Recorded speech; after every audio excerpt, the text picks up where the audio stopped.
Assalamualaikum dan salam sejahtera. Nama saya Nur Syafiqah binti Abdullah, nombor matrik 278439. Saya akan menerangkan tentang faktor dan kesan pencemaran alam sekitar terhadap negara dan bangsa. Saya mulakan dengan latar belakang kajian. Masalah pencemaran alam sekitar merupakan salah satu masalah yang semakin menjadi-jadi sejak akhir-akhir ini. Pencemaran alam sekitar boleh menjejaskan keharmonian dan keselesaan kehidupan kita sekiranya tidak dibendung. Hal ini disebabkan oleh aktiviti manusia yang tidak terkawal dan sikap manusia yang sambil lewa tentang penjagaan alam sekitar. Pembangunan yang pesat dalam sektor ekonomi dan perindustrian telah memberikan taraf hidup yang selesa. Namun begitu, manusia alpa di sebalik keselesaan dan pembangunan yang mereka miliki, ada kesan yang boleh memudaratkan kehidupan sekeliling mereka. Terdapat beberapa jenis pencemaran alam sekitar di sekeliling kita, antaranya pencemaran udara, pencemaran bau, pencemaran air, pencemaran tanah, pencemaran bunyi dan sebagainya. Kesimpulannya, masalah pencemaran alam sekitar datangnya daripada sikap manusia yang mementingkan diri sendiri. Kita seharusnya mempunyai kesedaran untuk menjaga alam sekitar supaya tidak mendatangkan pelbagai masalah dan kesan kepada negara dan bangsa. Assalamualaikum warahmatullahi wabarakatuh. Nama saya Wanur Atirah binti Wan Adnan, nombor matrik 278060. Objektif kajian laporan kami ialah mengenal pasti faktor-faktor pencemaran alam sekitar terhadap negara bangsa. Yang kedua ialah mengkaji kesan pencemaran alam sekitar kepada semangat nasionalisme dan patriotisme. Selamat sejahtera, nama saya Cecil Ling dan nombor matrik saya adalah 279573. Seterusnya, saya akan membentangkan kaedah penyelidikan dan sumber. Data primer merupakan sumber data penyelidikan yang diperoleh secara langsung dari sumber asalnya dalam bentuk temu ramah, tinjauan pendapat individu atau kumpulan. Sebagai contohnya, temu buah pemerhatian merasa selidik adalah data primer. Pemerhatian merupakan satu kaedah penyelidikan yang digunakan untuk mengungkapkan. Penyelidik telah mengkaji perkembangan 3 laku melalui kaedah pemerhatian ini. Seterusnya adalah data sekunder. Data sekunder adalah data yang diperoleh dari internet, keratin surat khabar, jurnal, dan majalah. Para penyelidik telah membuat rujukan untuk menentukan faktor-faktor yang akan menyebabkan pencemaran alam sekitar. Kaedah yang telah digunakan adalah buku ilmiah. Buku ilmiah diperoleh daripada bahan bertulis yang diterbitkan seperti buku rujukan. Kaedah ini memudahkan mencari maklumat dan data lain yang sesuai untuk penyelidikan. Selain itu, kaedah seterusnya adalah internet. Melalui kajian ini, pengkaji telah mencari maklumat tentang faktor-faktor yang akan menyebabkan pencemaran alam sekitar dengan melayari internet. Seterusnya adalah majalah. Majalah adalah penerbitan berkala, biasanya adalah diterbitkan pada setiap bulan, setiap 2 bulan, setiap 2 tahun dan sebagainya yang akan memuatkan artikel mengenai berbagai-bagai topik. Penyelidik telah menggunakan kaedah ini untuk mengetahui isu-isu alam sekitar. Kaedah seterusnya adalah akhbar. Akhbar merupakan sejenis kertas bercetak dan biasanya diterbitkan setiap hari untuk menerbitkan berita dan sebagainya. Penyelidik telah mencari maklumat melalui saluran akhbar dalam tarian berita harian mengenai masalah persekitaran yang sering berlaku di negara kita. Seterusnya, saya akan membentangkan faktor-faktor yang menyebabkan pencemaran alam sekitar. Sikap manusia adalah salah satu penyebab utama dalam pencemaran alam sekitar. Sikap manusia yang tidak bertanggungjawab akan terlibat dalam pembuangan sampah sarap merata-rata, terutamanya membuang sampah ke dalam sungai.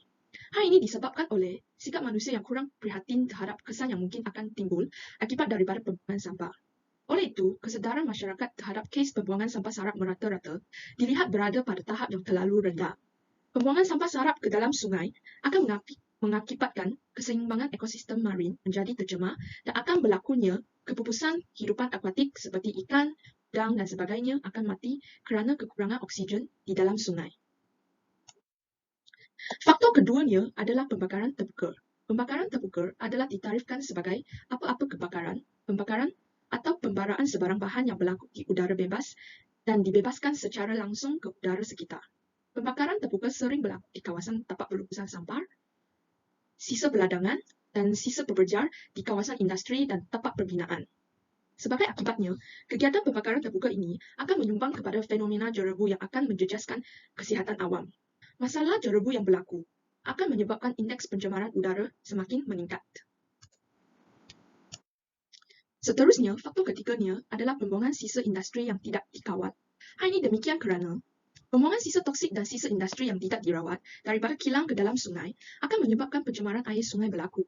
Oleh sebab itu, bahan sisa industri akan mendatangkan kesan buruk terhadap alam sekitar dan seterusnya mempengaruhi ekosistem alam semula jadi. Sebagai contohnya, bahan toksik daripada industri kimia akan meningkatkan kandungan mineral dalam air sungai yang akan mempengaruhi keseimbangan ekosistem akuatik. Maka, bahan-bahan pencemar ini daripada kilang industri merupakan bahan bahaya yang akan menjejaskan keindahan alam sekitar ini. Faktor seterusnya kepada pencemaran alam sekitar adalah penguatkuasaan undang-undang yang longgar.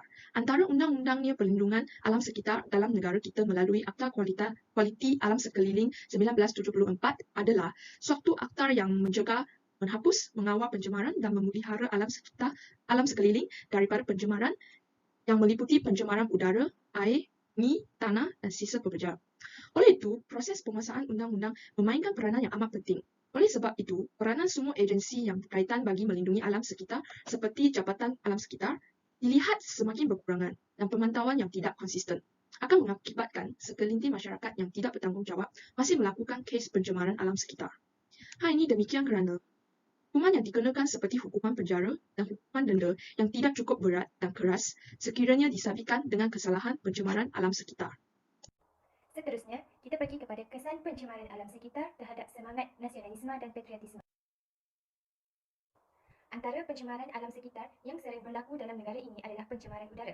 Pencemaran udara adalah antara faktor alam sekitar yang menyumbang kepada gangguan kesihatan menyerang pelbagai peringkat usia. Seterusnya, pencemaran udara merupakan satu keadaan yang melibatkan pengenalan sebarang bahan kimia, jirin zarahan atau bahan biologi yang boleh menyebabkan kemudaratan ketidakselesaan kepada manusia. Pencemaran udara ini berlaku akibat perbuatan manusia itu sendiri yang mana mereka menggunakan bahan-bahan kimia untuk aktiviti harian mereka. Hal ini jelas bahawa perbuatan ini menunjukkan semangat nasionalisme dan patriotisme dalam diri masyarakat sangat rendah. Kesan yang kedua ialah pencemaran air. Pencemaran air ini mengakibatkan berlakunya kerosakan sistem sungai yang membekalkan sumber air mentah kepada manusia. Selain itu juga, pencemaran air akan memberi kesan terhadap kesihatan manusia. Hal ini jelas menunjukkan bahawa sikap ketidaktanggungjawaban masyarakat terhadap alam sekitar mempamerkan semangat nasionalisme dan patriotisme dalam diri masyarakat itu rendah. Seseorang yang mempunyai sikap nasionalisme dan patriotisme tinggi akan menjaga alam sekitar dengan baik. Seterusnya ialah pencemaran tanah. Antara perkara yang menyebabkan berlakunya pencemaran tanah ialah kegiatan perlombongan dan pembalakan, malah pembuangan sampah yang seterusnya adalah pencemaran bunyi. Pencemaran bunyi biasanya berlaku apabila bunyi itu melebihi 80 desibel. Pencemaran bunyi juga adalah disebabkan oleh aktiviti industri, kenderaan, kawasan binaan dan kuari serta aktiviti-aktiviti manusia. Selain itu juga, bunyi bising mampu memberi kesan yang buruk terhadap haiwan. Oleh itu, kesan pencemaran bunyi adalah daripada sikap manusia yang tidak ihsan terhadap alam sekitar, yang mana ia mempamerkan semangat nasionalisme dan patriotisme dalam masyarakat itu.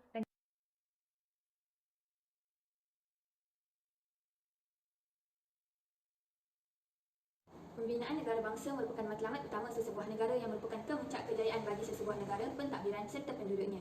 Namun, sejak akhir-akhir ini, pembinaan negara bangsa terjejas akibat pencemaran alam sekitar yang semakin berleluasa.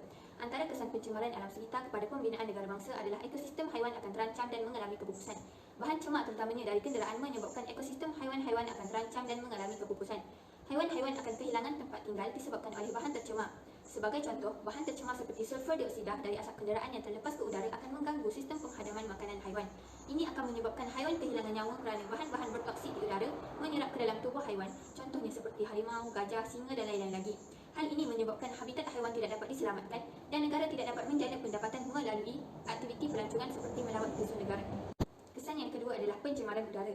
Pencemaran alam sekitar disebabkan oleh pencemaran udara menyebabkan berlakunya penipisan lapisan ozon yang melindungi kehidupan di bumi daripada sinaran terus matahari. Hal ini disebabkan oleh penggunaan gas klorofluorokarbon atau CFC yang digunakan dalam alat-alat penembus, alat penyaman udara dan peti sejuk. Hal ini menyebabkan sinaran matahari akan terus terpancar ke bumi. Pendedahan secara terus cahaya matahari boleh menyebabkan penyakit seperti kanser kulit yang berbahaya kepada manusia dan kehidupan lain. Kesannya, masyarakat akan mengalami masalah penyakit seperti kanser kulit yang boleh menjejaskan kesihatan dan menyebabkan peningkatan kos rawatan sesebuah negara. Kesan yang seterusnya adalah pencemaran tanah yang mendatangkan pelbagai jenis penyakit kepada masyarakat. Hal ini disebabkan oleh pembuangan sampah sarap yang dibuang di kawasan lapang akan menjadi tempat pembiakan kuman penyakit. Haiwan-haiwan perosak seperti tikus, lipas, lalat dan haiwan lain akan tertumpu ke kawasan tersebut dan menyebabkan kuman ke tempat lain. Makanan yang dihingapi oleh lalat akan menyebabkan keracunan makanan dan penyakit lain yang serius sekiranya manusia makan makanan tersebut. Hal ini akan mendatangkan pelbagai jenis penyakit baru seperti H1N1 dan SARS yang mudah berjangkit. Kesannya, negara terpaksa menanggung beban kesihatan yang bertambah disebabkan oleh penyakit berjangkit yang dialami oleh manusia. Selain itu, negara juga akan mencatat bilangan kadar kematian yang tinggi. Kesan yang seterusnya adalah pencemaran bunyi yang mengganggu kesihatan manusia. Hal ini disebabkan oleh aktiviti-aktiviti perindustrian, pembalakan dan lain-lain lagi. Hal ini akan menyebabkan bunyi bising dan menjejaskan kesihatan manusia, terutamanya kepada kanak-kanak dan warga emas yang tidak boleh terdedah kepada bunyi yang kuat. Selain itu, pencemaran bunyi yang kuat akan menyebabkan seseorang akan mengalami masalah pendengaran dan penyakit lain seperti tekanan, gangguan tidur dan hipertensi. Kesannya, tahap kesihatan masyarakat akan terjejas disebabkan oleh rehat yang tidak cukup, yang boleh menyebabkan badan mudah letih apabila berhadapan dengan masalah pencemaran bunyi yang agak lama.